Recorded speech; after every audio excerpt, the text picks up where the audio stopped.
this being March week 5, this is a pretty thin little stack, actually. It might be the smallest stack of Batman books I've gotten since Infinite Frontier launched, basically. But before I dig into these books, I really quick want to shout out all of you guys who voted on my 500 subscriber celebration poll. Giveaway just eked it out. I was actually kind of surprised how many of you guys wanted to do a live watch along with me, so I will probably do that at some point in the future.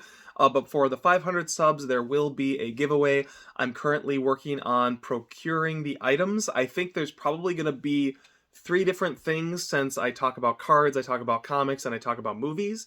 So I'll have something for each of those things. So expect to see something around that in the next few weeks. I'm not in a huge rush to get it done. I'm really more focused on just finding things that I think you guys will like and that I'm excited to share with you. So be patient, more on that to come. Looking at today's books, I only picked up 2 books. There were technically 3. There was Batman FaZe Clan, which I think that's like a video game related thing. I don't know. Don't care. Didn't pick it up. Which only left me with 2 titles, 1 continuity and 1 non-continuity. So for the non-continuity book, I picked up Batman Beyond the White Knight. So those of you guys who've been following me for a long time know that I've been buying Batman comics for the past several years, including during my YouTube hiatus, and I hadn't been reading them. So during the launch of Future State, I sat down and read through all of my back issues of Batman and did like a 100-issue marathon review of Tom King's run on Batman.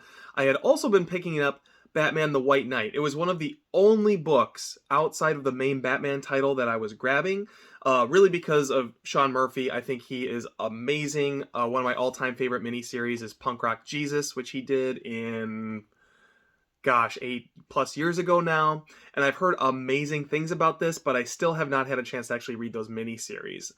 So I won't be reviewing this for you today, but at some point I really want to sit down and go through all the White Knight books, and I'll do some kind of a video on it. So you'll see these as I pick them up month to month, but I won't be able to review them for right now.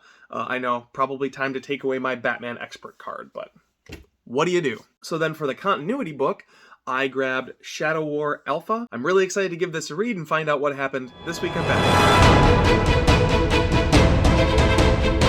Okay, so Shadow War Alpha number 1, coming in at $5.99. I think that this is a pretty solid value proposition from DC. It's got a full 40 pages of art, all done by Victor Bogdanovich, which is nice. Sometimes these alpha issues, you know, they intersperse a bunch of different artists to kind of get the book out.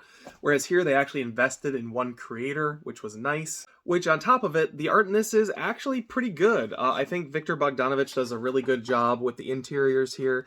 It kind of reminds me of Greg Capullo light. It's like if Greg Capullo was trying to fit into the style that we see in the Robin storyline. The layouts and pencil work really drew me in.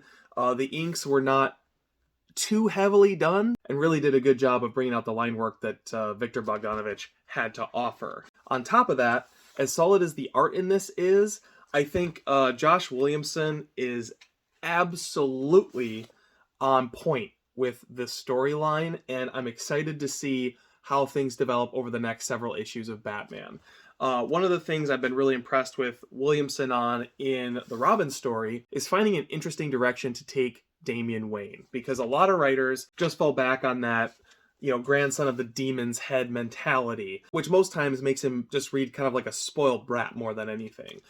In this, we get to see him with Talia al Ghul and this weird version of Ra's al Ghul that I'm still not sold on, but we get to see them kind of as a family unit. We get to see him sparring with Talia, and it really humanizes all 3 of those characters. Now, it's really hard to talk about this book without spoiling it, so just understand this review is going to be spoiler heavy. If you're thinking about getting it, I'll just recommend it and say stop the video, although for the most part, DC has already said this is the issue in which Ra's al Ghul dies. So he's shot by someone impersonating Deathstroke. And to be honest, for the first section of this story, I was actually just waiting for them to kill him off, because I really am not crazy about this take on Ra's al Ghul, so I'm like, oh my god, just kill this guy already. But once he dies, this story really kicks into high gear, because you've got this Deathstroke character who's dressed in older Deathstroke armor, not only does he shoot him, but he knows that he'll just be sent to the Lazarus pit if Batman, Talia, and Robin can, recover the body. And so this is where the book really gets intense, because Deathstroke throws a grenade at Ra's al Ghul, who's dead on the pavement, and Robin is going after the grenade, Batman is going after Deathstroke, and Batman has to choose between saving Ra's al Ghul and stopping Deathstroke. And the decision that Batman makes here is actually very touching, because there's actually a third thing that this Deathstroke impersonator isn't thinking about, which is saving Robin, who is going headlong for a grenade that he's never going to be able to catch. And so Batman lets Deathstroke go and rescues Damian Wayne. And Damian Wayne does not take that well, because one thing about Damian Wayne, even in the Joshua Williamson run, is he's cocky, he thinks he's invincible, and so he really sees this as Batman causing the death of Ra's al Ghul. And the image that Damian Wayne sees of, the skeleton evaporating of his grandfather is genuinely haunting, and again, excellently illustrated by Bogdanovich. Damian Wayne takes it out on Batman, and Batman is, stoically taking it and trying to stay emotionless. And there's a brief moment where Batman tries to show him comfort, but then as Robin is lashing out, Batman also lashes out and basically says, look, if I had been there when Alfred Pennyworth was killed, Alfred would still be alive. And of course, we spent 12 issues with Robin wrestling with that on Lazarus Island, and just, you couldn't have said anything more mean, but also more Batman. And that's the thing, like, a lot of times, Batman comes into conflict with the rest of the Bat family because of his ego and cynicism. And a lot of times it's like forced or a bit far-fetched.